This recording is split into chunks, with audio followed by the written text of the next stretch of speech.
Get ready for a seismic shift in how we prove who we are. Sir Keir Starmer is set to unveil plans for a mandatory digital ID system across the UK, a move that's already sparking fierce debate. In a speech this Friday, the Prime Minister will argue that this system could be a game-changer in tackling illegal employment and modernizing government services. But here's where it gets controversial. While some see it as a step toward efficiency, others fear it's a slippery slope toward invasive surveillance. And this is the part most people miss. The scheme isn't just about IDs. It's about reshaping how we interact with the state, from accessing healthcare to casting votes. According to government insiders, the plan aims to streamline identity verification by cross-referencing individuals against a central database.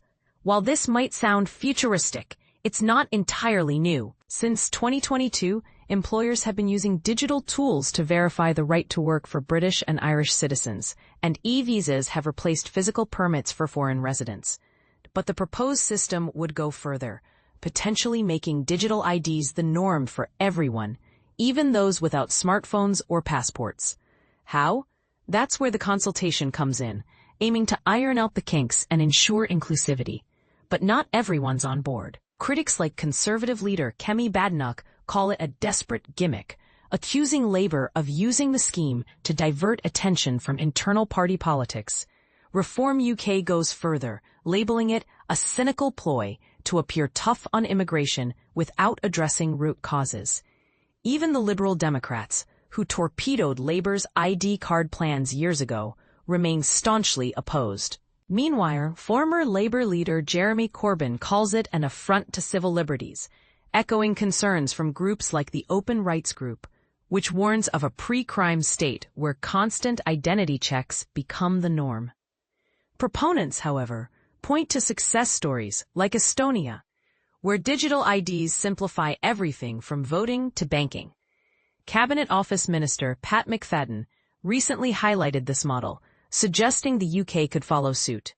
Yet, the devil's in the details. Could this system really curb illegal working, or would it disproportionately burden law-abiding citizens? And what happens if the technology fails, as it has with e-visas, which have been plagued by data errors? Here's the bigger question. Is a digital ID system a necessary evolution or an overreach of state power? Starmer insists it's about fairness, cracking down on exploitation while ensuring border control. But as he prepares to address global leaders, including those from Australia and Canada, he'll also tackle the toxic polarization around immigration. From far-right protests in London to accusations of predatory grievance politics, the debate is anything but calm. In his own words, Starmer admits the left has historically avoided addressing illegal immigration head-on. But he rejects Reform UK's toxic approach, arguing that simplistic solutions won't cut it. Instead, he advocates for a balanced strategy, one that enforces border control without sacrificing compassion.